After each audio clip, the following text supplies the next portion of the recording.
परम सत्कार योग गुरु प्यारी सात संगत जी राधा स्वामी जी। सात संगत जी, आधी रात को आखिर बाबा जी सचखंड में किससे मिलने जाते हैं? जब आप सुनेंगे तो शायद आपके होश ही उड़ जाएंगे जी। एक पूर्ण संत का डायरेक्ट कनेक्शन मालिक के साथ होता है जी, और ये बात संत महात्मा कभी भी संगत के सामने जाहिर नहीं होने देते, लेकिन फिर भी कुछ बातें किसी ना किसी तरीके से संगत तक पहुंच जाती है जी। आपको सुनकर हैरानी होगी जब आधी रात को बाबा जी अपनी कोठी से निकले और सीधे नामघर यानी कि सचखंड पहुंचे जी। उस समय बाबा जी के साथ एक सेवादार भी था जी।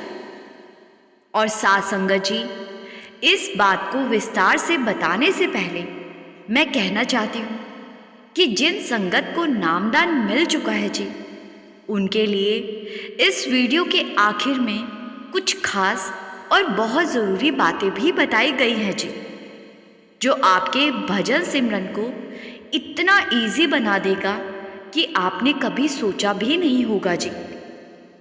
और एक सत्संगी की एक ऐसी घटना का जिक्र है जिसके बारे में अगर आपने सुन लिया तो आप हर रोज भजन सिमरन पर बैठना शुरू कर दोगे जी। सात संगत जी, अब बात करते हैं बाबा जी आधी रात को सचखंड किस लिए जाते हैं।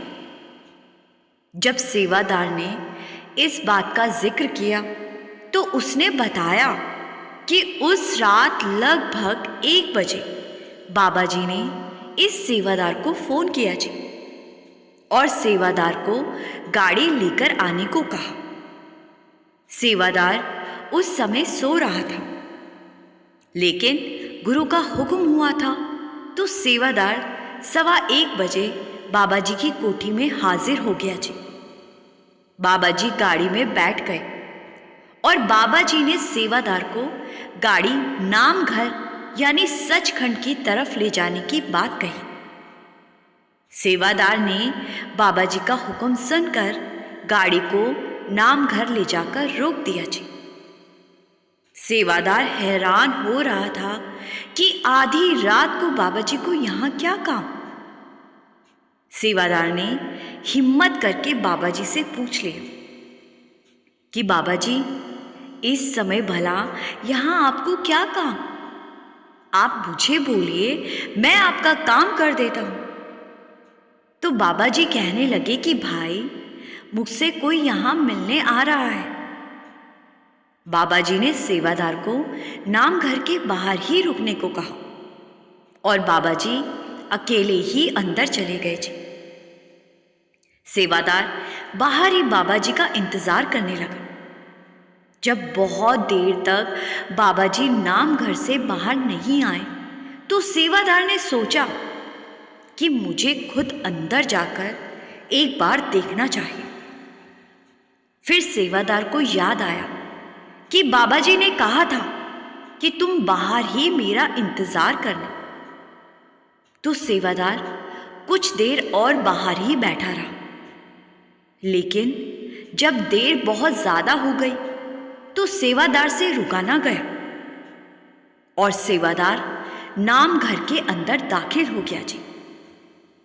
अंदर जाने के बाद सेवादार ने दूर से देखा कि बाबा जी एक कुर्सी पर बैठे हैं और दूसरी कुर्सी पर एक दूसरा शख्स बैठा है, लेकिन उस शख्स का चेहरा बाबा जी की तरफ है, इसीलिए सेवादार उस शख्स को देख नहीं पाया। लेकिन सेवादार को उस मीटिंग में होने वाली सारी बातें साफ साफ सुनाई दे रही थी जी। सेवादार ने सोचा कि बाबा जी की बातें सुनना अच्छी बात नहीं है, इसीलिए सेवादार चुपचाप बाहर आ गया और बाहर बैठकर बाबा जी का फिर से इंतजार करने लगा। लगभग 3 बजे के आसपास बाबा जी नामघर से बाहर आ गए और गाड़ी में बैठ गए जी। सेवादार के मन में बार बार ये सवाल आ रहा था कि वो बाबा जी से पूछ ले कि आधी रात को वो कौन सा शख्स था जो आपसे मुलाकात करने आया था। सेवादार ने ये भी सोचा कि मुझे बाबा जी को बता देना चाहिए कि मैं एक बार उन्हें देखने के लिए अंदर गया था। लेकिन सात संगत जी, बाबा जी तो खुद ही जानी जान है। सेवादार कुछ बोले इससे पहले बाबा जी ने ही सेवादार को बता दिया कि बेटा, जिसको तूने अंदर मेरे साथ बैठा हुआ देखा था वो काल था। ये सुनकर सेवादार के होश उड़ गए जी, और सेवादार पूछने लगा कि बाबा जी, मैं कुछ समझा नहीं, क्या आप मुझे थोड़ा खुलकर समझाओगे? तो बाबा जी ने सेवादार को बताया कि बेटा, काल मुझसे कुछ रूहों की जिम्मेदारी मांग रहा था। उसका कहना था कि बाबा जी, आपकी बहुत सारी संगत है और बहुत सारे जीवों को आपने नामदान भी दे रखा है, लेकिन उनमें से कुछ संगत ऐसी है जो नामदान लेकर जरा सा भी भजन सिमरन नहीं करती। इसीलिए आप उन सभी रूहों की जिम्मेदारी छोड़ दो और उन्हें मेरे हवाले कर दो। बाबा जी ने आगे बताया कि मैंने काल को जवाब दिया कि जिन रूहों को मैं नामदान दे चुका हूं उनकी जिम्मेदारी मैं आपको नहीं दे सकता। जो रूहें नामदान लेकर भजन सिमरन नहीं कर रही, उनसे भजन सिमरन कैसे करवाना है वो मैं जानता हूं। जो रूहें भजन सिमरन करती है, नाम की कमाई करती है, उन्हें तो मैं प्रेम के साथ यहां से लेकर जाऊंगा। लेकिन जो रूहें भजन सिमरन नहीं करती, उन्हें लेकर तो जाऊंगा, लेकिन बहुत सख्ती के साथ।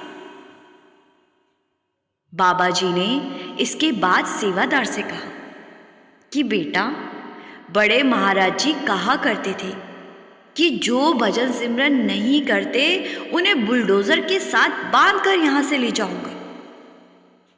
सात संगत जी, बुलडोजर से बांधकर ले जाने का मतलब आपको शायद बताने की जरूरत नहीं है। बाबा जी ने जिन्हें नामदान दे दिया है उन्हें यहां से हर हाल में लेकर जाएंगे। लेकिन अब फैसला हमें करना है कि बाबा जी की उंगली पकड़कर यहां से जाना है या बुलडोजर से अपने आप को बंधवा कर यहां से जाना है। सात संगत जी, आपका भजन सिमरन बहुत आसान हो सकता है अगर आप इस वीडियो के आखिर में बताई गई सिर्फ 5 बातों को अपना लेंगे तो। इसीलिए वीडियो को बीच में स्किप कर मत जाना जी। सात संगत जी, बाबा जी कहते हैं भजन सिमरन ना करने वाले जीव को शक्ति के साथ यहां से ले जाऊंगा। शक्ति के साथ यहां से ले जाने का मतलब है कि हमारे ऊपर कोई ना कोई कष्ट आने लगेंगे और फिर हमें मालिक की याद आने लगेगी। और ये इंसान की फितरत होती है। जब इंसान पर कष्ट आता है तो इंसान को उस समय ईश्वर की याद आने लगती है और इंसान ज्यादा से ज्यादा समय भजन सिमरन को देने लगता है। जो इंसान सुख में भी मालिक को याद रखता है, मालिक का शुक्र करता है, भजन सिमरन करता है, उस पर आने वाले कष्ट छोटा सा रूप धारण करके आते हैं जी। और कुछ कष्ट तो ऐसे होते हैं जिनका हमें पता भी नहीं चलता और कोई पिछला बड़ा कर्म कट जाता है जी। जैसे कि सिर में दर्द हो जाना और दवाई लेकर ठीक हो जाना, या फिर 1-2 दिन के लिए बुखार हो जाना और ठीक हो जाना।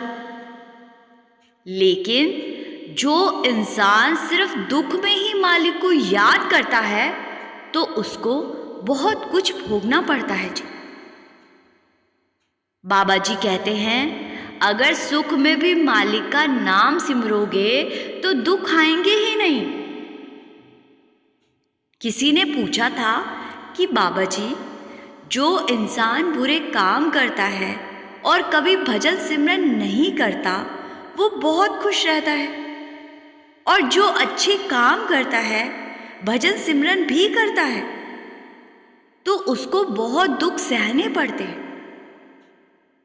साध संगत जी, आप अपने आसपास कोई भी ऐसा इंसान देख लो जिसने सारी उम्र बुरे काम किए हो। भले ही वो जीवन भर तो खुश रहता है, लेकिन आखिरी के दिनों में उसको वो सब भोगना पड़ता है जिसकी कोई कल्पना भी नहीं कर सकता। किसी की औलाद उसको घर से निकाल देती है, तो किसी को ऐसी ऐसी बीमारियां लग जाती है कि सब उसको मरने के लिए अकेला छोड़ देते हैं जी। बाबा जी कहते हैं, भजन सिमरन करने वाले जीवों का हिसाब मालिक जल्दी जल्दी करवाता है। इसीलिए हमें लगने लगता है कि भजन सिमरन करने वाले जीव के ऊपर बहुत दुख आते हैं। दुख तो आते हैं, लेकिन सूली का शूल बनकर आते हैं। और जो भजन सिमरन नहीं करता और गलत काम करता है, उसको सबसे ज्यादा दुख भोगने पड़ते हैं जी। साध संगत जी, अब कुछ जरूरी बातें उन संगत के लिए जिन्हें नामदान मिल चुका है जी। अगर आपको नामदान मिल चुका है, वो इस वीडियो में आगे बताए जा रहे 6 कामों से बिल्कुल बच कर रहें जी। और जिन्हें नामदान अभी नहीं मिला और लेने की सोच रहे हैं, तो वो भी ये 6 बातों का ध्यान अभी से रखना शुरू कर दीजिए। इससे आपका भजन सिमरन बहुत ज़्यादा आसान हो जाएगा जी, और आपकी रुचि भजन सिमरन में बढ़ने लगेगी।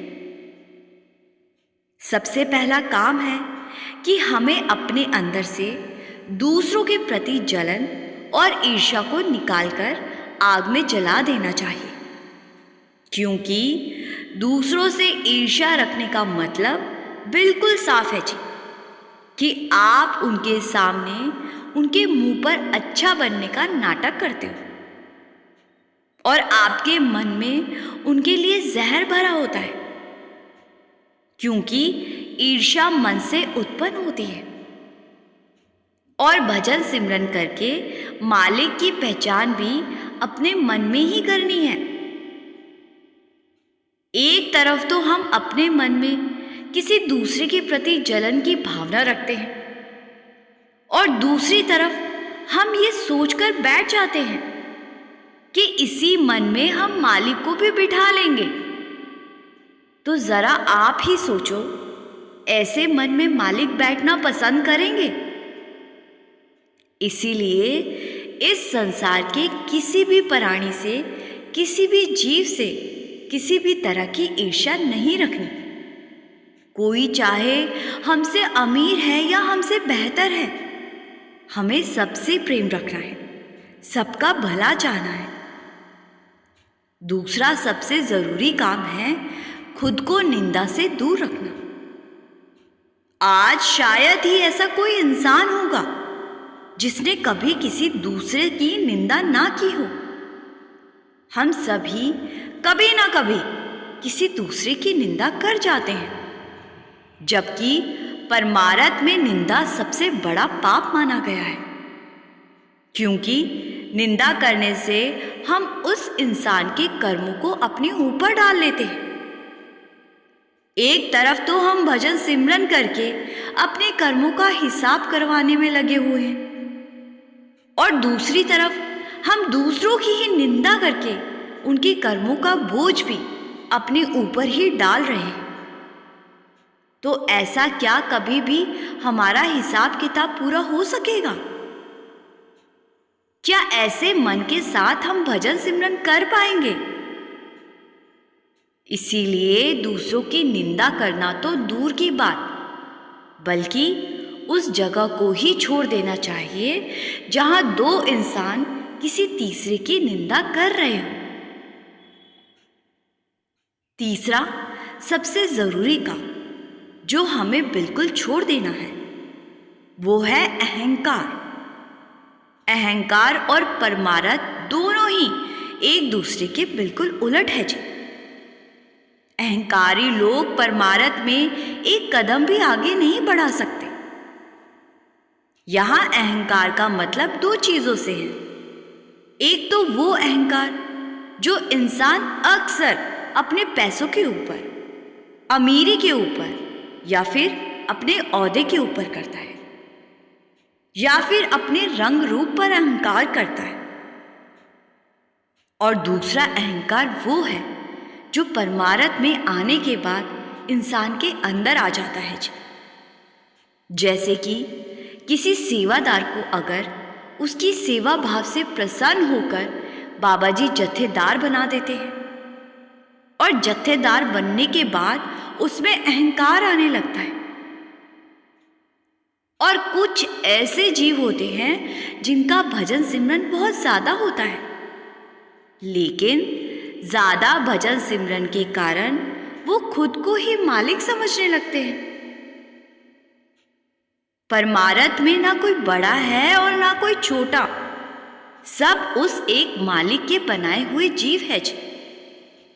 जब हमारे गुरु, हमारे बाबा जी कभी भेदभाव नहीं रखते तो हम कौन होते हैं खुद पर अहंकार करने वाले। मालिक की लाठी जब पड़ती है तो बड़े बड़े राजा एक पल में भिखारी बन जाते हैं जी। इसीलिए अगर परमारथ में तरक्की पानी है तो अहंकार से कोसों दूर रहना है। चौथा जरूरी काम है खुद को गुस्से से दूर रखना चाहिए। गुस्से से भरे मन से हम कभी भी भजन सिमरन नहीं कर पाएंगे। बाबा जी सिखाते हैं कि मालिक से रिश्ता जोड़ना है तो मालिक के बनाए हर एक जीव से प्रेम करना सीखो। मालिक के बंदों से प्रेम करने लगोगे तो अपने आप मालिक से प्रेम होने लगेगा। और जहां प्रेम होता है वहां गुस्से का कोई काम नहीं होता। इसीलिए गुस्से से तो हर हाल में और हमेशा दूर रहना है। कभी गुस्सा आ भी जाए तो उस जगह पर चुप कर जाना चाहिए, क्योंकि गुस्से में इंसान ऐसे ऐसे शब्द बोल जाता है और फिर बाद में पछताता है जी। और फिर कई दिनों तक यही सोच सोचकर परेशान रहता है और भजन सिमरन में उसका मन ही नहीं लग पाता। इसीलिए गुस्सा नहीं करना, और कभी किसी बात पर गुस्सा आ भी जाए तो बिल्कुल चुप हो जाना ही हमारे लिए बेहतर है जी।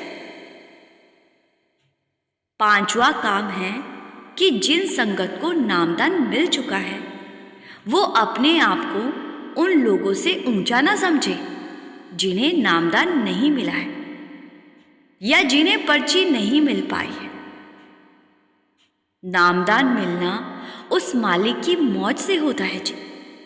इसीलिए नाम मिल जाए तो गुरूर नहीं करना और मालिक का शुक्र करना चाहिए कि मालिक ने हमें इस लायक समझा। छठा और आखिरी काम कि हमें लोभ लालच से कोसों दूर रहना है। किसी दूसरे के पास क्या है और कितना है इस बात पर कभी ध्यान नहीं देना है, क्योंकि जब हम दूसरों की जिंदगी में और उनके घर में झांक कर देखते हैं तो हमारे अंदर एक लालच उत्पन्न हो जाता है जी। और हम सोचने लगते हैं कि हमारे पास वो चीज़ क्यों नहीं है जो उसके पास है। लोभ लालच तो हमारे आसपास भी नहीं फटकना चाहिए। मालिक ने 1 रुपया दिया है तो भी शुक्र करना है, और 1 करोड़ दिया है तो भी शुक्र करना है। एक बार बाबा जी ने कहा था कि किसी के पैर में जूते नहीं थे उसके मन में आया कि उसके पास भी जूते होने चाहिए। फिर वो आगे बढ़ा तो उसने देखा कि किसी के पास पैर ही नहीं थे।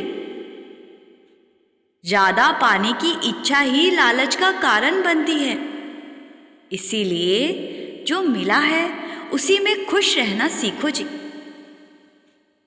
साथ संगत जी, जो संगत ऊपर बताए इन 6 कामों को अपने जीवन में अमल में ला चुकी है, उनके लिए भजन सिमरन करना और सूरत शब्द से जुड़ना बहुत आसान हो चुका है जी।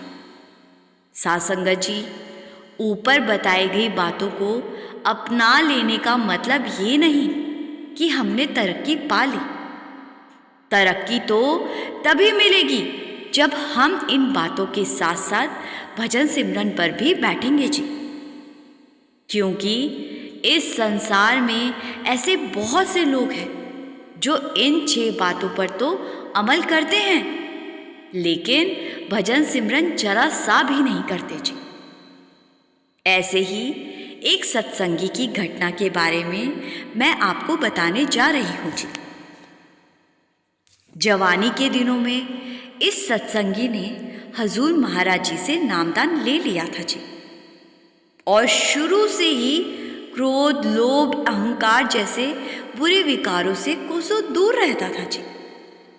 लेकिन इसके अंदर सिर्फ एक कमी थी कि ये भजन सिमरन नहीं करता था।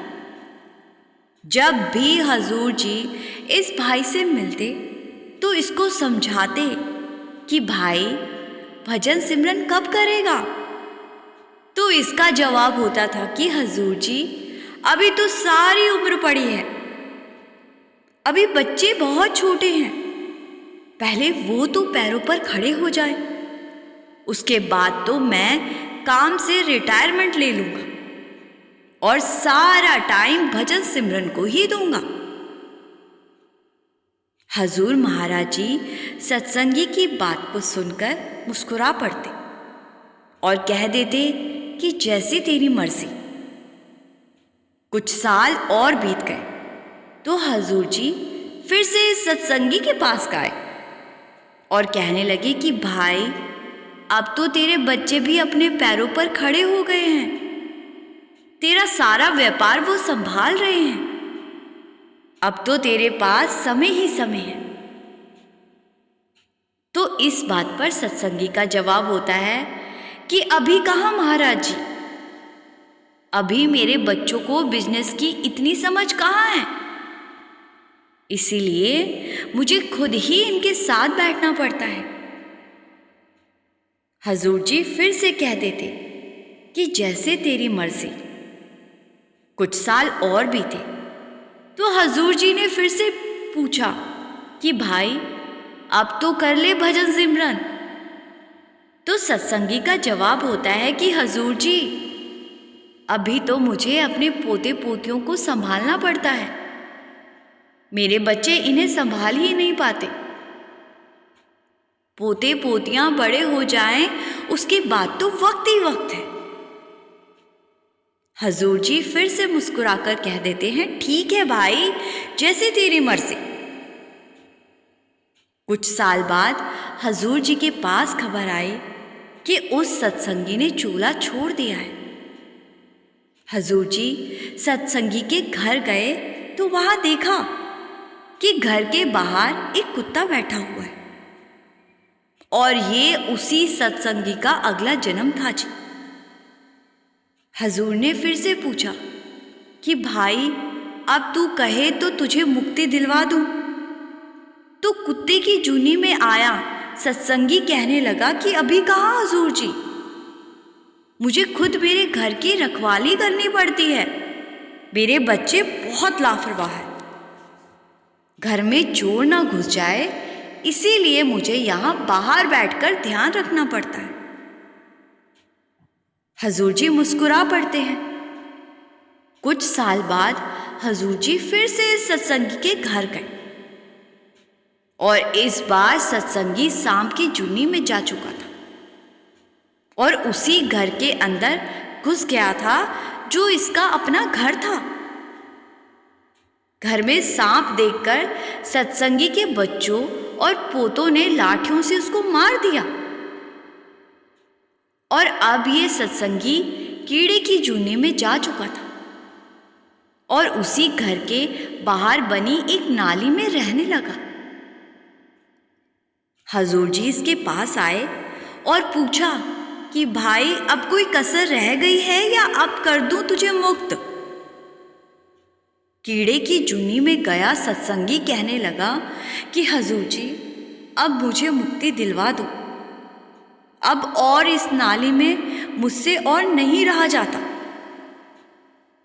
महाराज जी मुस्कुरा पड़े और कहने लगे कि भाई अगर तभी मेरी बात मान ली होती तब तू इंसानी जूनी में था तो वहीं से मैं तुझे अपने साथ ले जाता, लेकिन तू मेरी बात को नहीं माना और इतना कुछ बोकर तुझे अक्ल आई है।